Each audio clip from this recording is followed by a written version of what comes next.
Hi అందరికీ.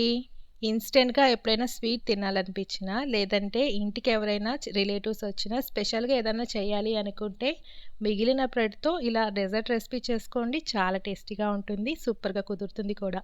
దీనికోసం bread స్లైసెస్‌ని తీసుకొని, వీటిని మనం ఒక గ్లాస్ తోటి ఇలా రౌండ్ షేప్ వచ్చే విధంగా కట్ చేసుకోండి. జస్ట్ మనం ఈ షేప్ కోసమే చేస్తున్నామండి. లేదంటే చుట్టూ అంచుగా ఉన్న గ్రీన్ కలర్ పార్ట్ అంతా తీసేసుకొని మనం వీటిని వేయించేసుకోవచ్చు. దీన్నంతా కూడా మనం ఇలాగే బ్రెడ్ స్లైసెస్‌నన్నీ చేసుకొని, ఇలా ప్లేట్‌లోకి తీసేసుకున్నాక ఒక్కొక్క బ్రెడ్ స్లైసెస్‌ని 2 భాగాలుగా కట్ చేసుకోండి. ఇవి కూడా అన్నీ ఈక్వల్ పార్ట్స్ వచ్చే విధంగా కట్ చేసుకోండి. వీటిని మనం పక్కన పెట్టేసేసుకొని, స్టవ్ వెలిగించుకొని ఒక మందపాటి కడాయిలో అరకప్పు పంచదార, అరకప్పు నీళ్లు వేసుకొని, మనం గులాబ్ జామున్ పాకం చేసుకుంటాం కదా! అదే విధంగా మరిగించుకుంటే సరిపోతుందండి. జస్ట్ లైట్ తీగ పాకం వచ్చే విధంగా మిక్స్ చేసేసుకోండి. ఇలా 5 నిమిషాల తర్వాత దీంట్లోనే యాలకుల పొడి వేసేసుకొని స్టవ్ అనేది ఆఫ్ చేసేసుకొని మూత పెట్టేసేయండి. ఇప్పుడు డీప్ ఫ్రైకి సరిపడా ఆయిల్ పెట్టేసుకోండి. ఆయిల్ అనేది బాగా హీట్ అయ్యాక ఈ బ్రెడ్ స్లైసెస్‌ని వేసుకొని ఆయిల్‌కి సరిపడా వేసుకోండి. అటు ఇటు తిప్పుకుంటూ మంచి గోల్డ్ కలర్ వచ్చేదాకా ఫ్రై చేసుకోండి. అలాగే క్రిస్పీగా కూడా తయారవ్వాలండి. మొత్తం హైలో పెట్టేసేయమాకండి. మీడియం టు లో ఫ్లేమ్ చేసేసుకుంటూ గోల్డ్ కలర్ వచ్చేదాకా ఫ్రై చేసుకోండి.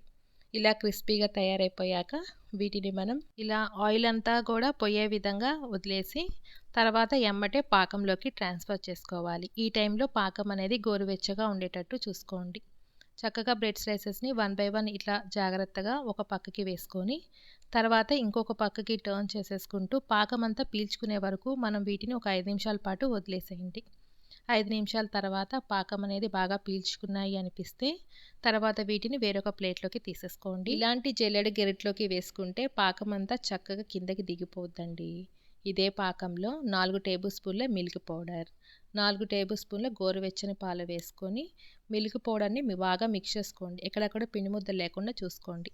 చక్కగా ఈ విధంగా మిక్స్ అయిపోయాక స్టవ్ అనేది ఆన్ చేసేసుకొని, మనం కోవా వచ్చేంత వరకు కూడా బాగా మిక్స్ చేసుకుంటూ ఉండాలండి. కన్సిస్టెన్సీ మనకి ఈ విధంగా ఉంటే సరిపోతుంది. చల్లారిపోయాక ఇంకా కొంచెం గట్టిపడుతుంది కదా! ఇప్పుడు స్టవ్ ఆఫ్ చేసేసుకొని దీన్ని పూర్తిగా చల్లారనిద్దాం. ఇప్పుడు మనం దీన్ని పక్కన పెట్టేసేసుకొని చల్లారిపోయాక ఒక్కొక్క బ్రెడ్ స్లైసెస్‌ని తీసుకోండి.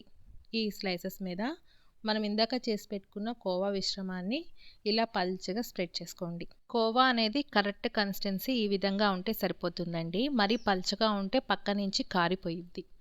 ఇంకొక బ్రెడ్ స్లైసెస్‌తో చక్కగా ఈ విధంగా స్ప్రెడ్ చేసేసుకొని, లోపల స్టఫింగ్ లాగా కోవాని పెట్టేసేసుకుంటే చాలా టేస్టీగా ఉంటాయండి.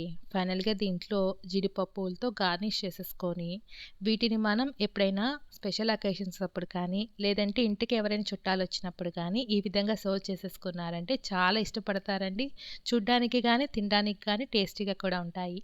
ఈ వీడియో చూసి మీరు కూడా ట్రై చేసి ఎలా వచ్చిందో కామెంట్ రూపాన తెలియచేయండి. Thank you.